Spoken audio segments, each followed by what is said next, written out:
Organizational change is not a new challenge for leaders. Throughout history, social and military victories have been achieved because leaders are able to implement their visions and articulate them into their organization. Likewise, understanding and capturing the essence of organizational change has been the mission of many a scholar throughout the centuries. One such scholar in the more modern era is Lewin, whose influence on our understanding of organizational change can be felt to this very day. And that is the topic of this video. My name is Nick, and we are And Change.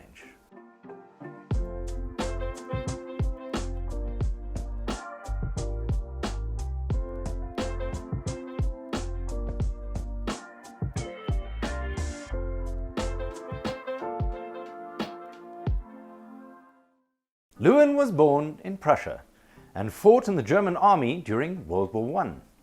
He then subsequently moved to the US, where he enjoyed a well-regarded academic career, and his three-step change process was published in 1947, the year that he passed. He named these steps unfreezing, movement, and refreezing. Unfreezing is characterized by the creation for the need to change, a process of unlearning and destabilization. He recognized that this process would be inherently uncomfortable and laden with emotions. To quote Lewin himself, "To break open the shell of complacency and self-righteousness, it is sometimes necessary to bring about an emotional stir-up." In his paper, he describes the need for an emotional catharsis to remove the natural prejudice that exists prior to a change. The unfreezing simply creates the impetus to change, and it is not in and of itself the change. A conscious process of reforming into the desired future state must now come about. Once this is achieved, the refreeze enables individuals to resettle into a more comfortable state, one where they can efficiently deliver on the new model. The refreeze is the moment when the new norms and procedures are put in place to help sustain that change. Our eagle-eyed viewers will already notice the parallel between Lewin freezing and unfreezing and the modern methodologies of change, such as the Prosci three-phase process. You can also see the connection with ADKAR, as awareness and especially desire are laser-focused on unfreezing individuals from the current state. While the words freezing, unfreezing have a connotation with water, I like to think of an analogy that has a little bit more human agency. Steel can take many forms, and just like organizational change, it has been part of the human experience for many centuries. Mastering it has also been instrumental in many social and military victories.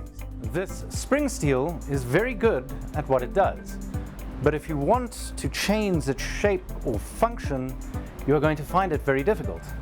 Any change applied will spring back almost immediately.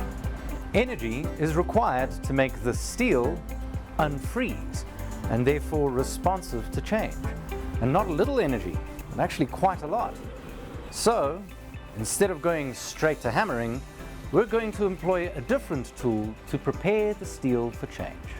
If we reconnect our efforts to the ADKAR model, awareness and desire are the elements applied to individuals in order to prepare them for change, thus articulating the need for transformation. At this point, leaders may want to create a vision of the future, and the transformational leadership behaviors can garner the greatest benefit.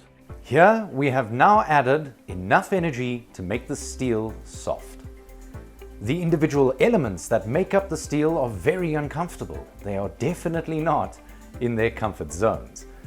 We have created a potential for change, but as Lewin points out, this is not the change in itself.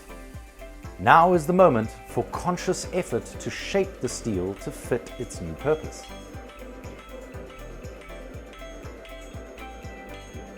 Each hammer blow transforming the structure of the steel towards its new purpose. Shaping the organization is where all the hard work of organizational design specialists and strategists becomes a reality. Reconnecting to the ADCOM model, this is where knowledge and ability are supported. The elements that make up the organization begin to take on the new characteristics that build success. Only at this stage, when ability is demonstrated, the project objectives finally become measurable. Lewin's ideas are now about 75 years old, and some have argued that such a rigid approach to organizational change is now outdated. The modern world requires rapid change and organizations that are adaptive to change.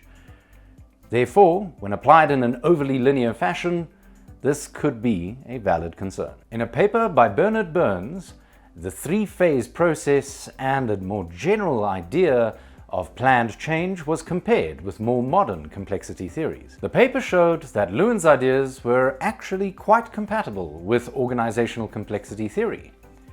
The steady process of democratization and the removal of hierarchy from work life means that this is more urgent and applicable.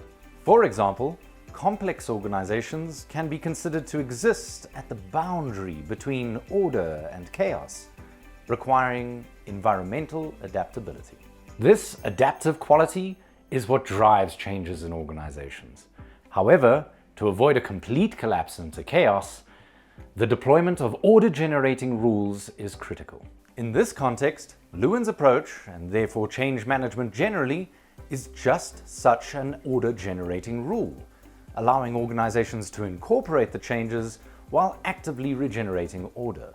Finally, once the organization has been transformed, like the piece of steel, it cannot remain in this semi-molten state forever, as some of the properties of well-functioning organizations need to be restored. The steel and the organization now go through a process of freezing. The crystal structure in the steel is allowed to reform, and it can now restore the other desirable properties such as resilience and strength.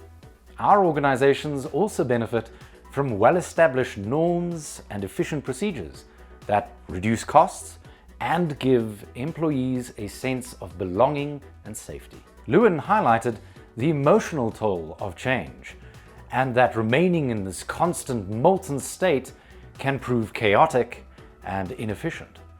We often talk about change saturation and change fatigue in this context. Here we have transformed this old piece of steel into a decorative piece that could be put on a gate or even a pair of keys.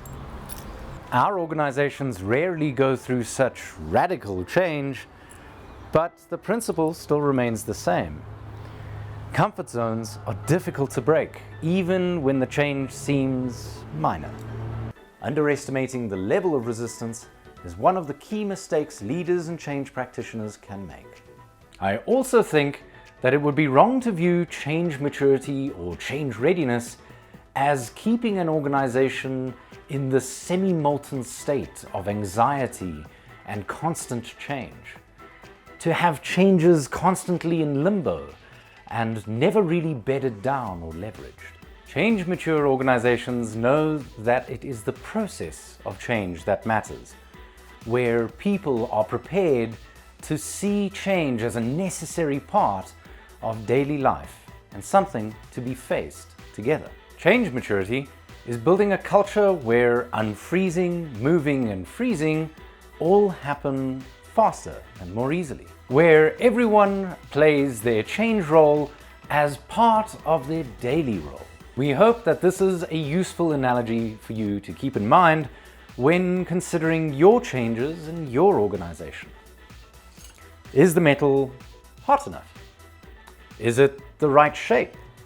And how are we going to sustain the change in the future? We'd love to hear your thoughts in the comments section below, so please let us know what you think. And thank you all for watching. From myself, Nick, and everyone here at AndChange, happy changes!